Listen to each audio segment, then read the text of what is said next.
छोटे से परिवार में एक व्यक्ति पैदा हुआ, फिर पीछे तो वो विश्वविख्यात हुआ।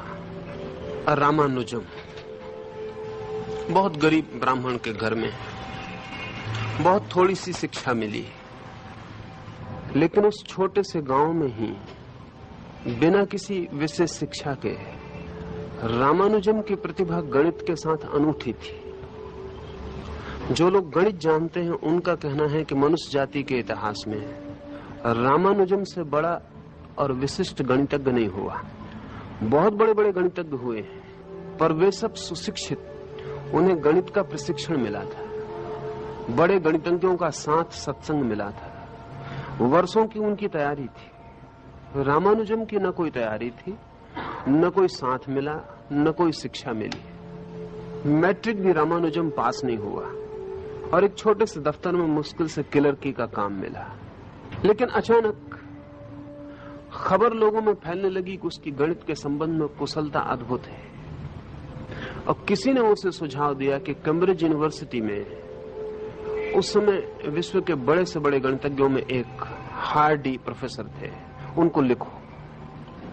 उसने पत्र तो नहीं लिखा, ज्यामिति की 150 थ्योरम बना के भेज दी।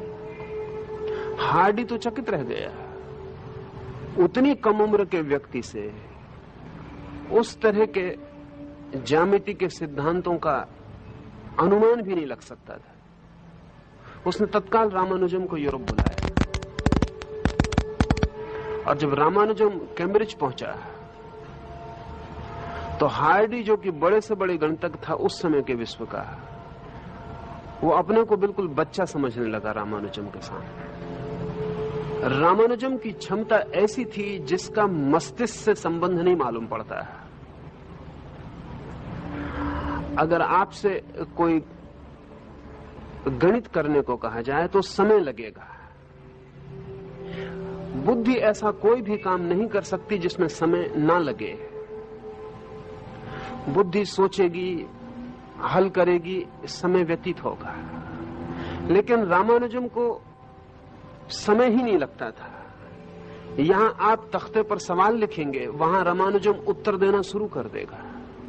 आप बोल भी ना पाएंगे पूरा और उत्तर आ जाएगा। बीच में समय का कोई व्यवधान ना होगा।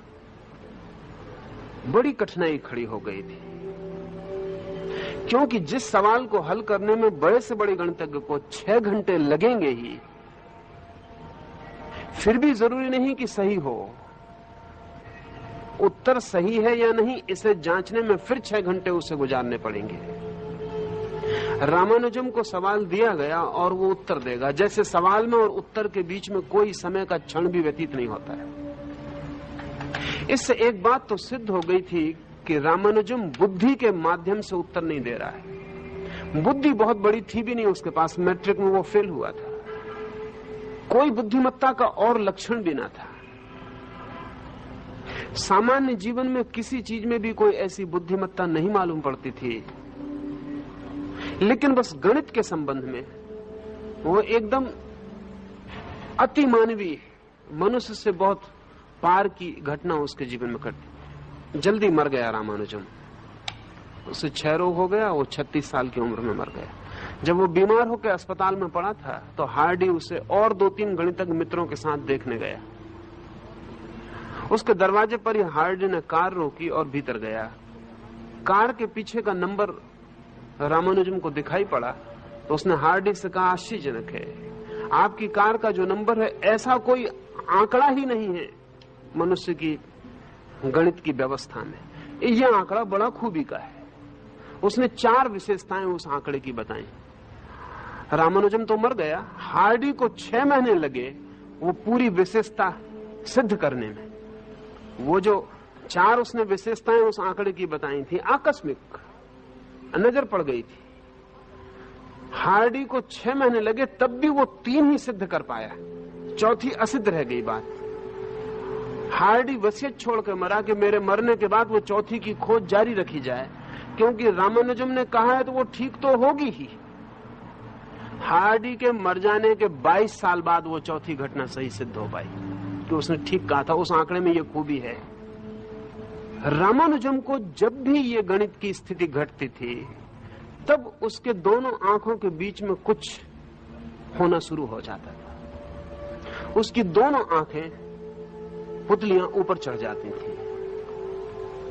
योग जिस जगह रामानुजम की आंखें चढ़ जाती थीं उसको तृतीय नेत्र कहता है, उसको तीसरी आंख कहता है। और अगर वो तीसरी आंख शुरू हो जाए, तीसरी आंख सिर्फ उपमा की दृष्टि से, सिर्फ इस ख्याल से कि वहां से भी कुछ दिखाई पड़ना शुरू होता है, कोई दूसरा ही जगत शुरू हो जाता है। जैसे कि किसी आदमी के मकान में एक छोटा सा छेद हो, वो खुल जाए और आकाश दिखाई पड़ने लगे, और जब तक वो छेद न खुला हो तो आकाश दिखाई न पड़ रहा हो। करीब करीब हमारी दोनों के आंखों के बीच में जो भ्रूमध्य जगह है, वहां से वो छेद है जहां से हम इस लोक के बाहर देखना शुरू कर देते हैं। एक बात तय थी कि जब भी रामानुजम को कुछ ऐसा होता था तो उसकी दोनों पुतलियां चढ़ जाती थी। हार्डी नहीं समझ पाया, पश्चिम के गणितज्ञ नहीं समझ पाए, और अभी गणितज्ञ आगे भी नहीं समझ पाएंगे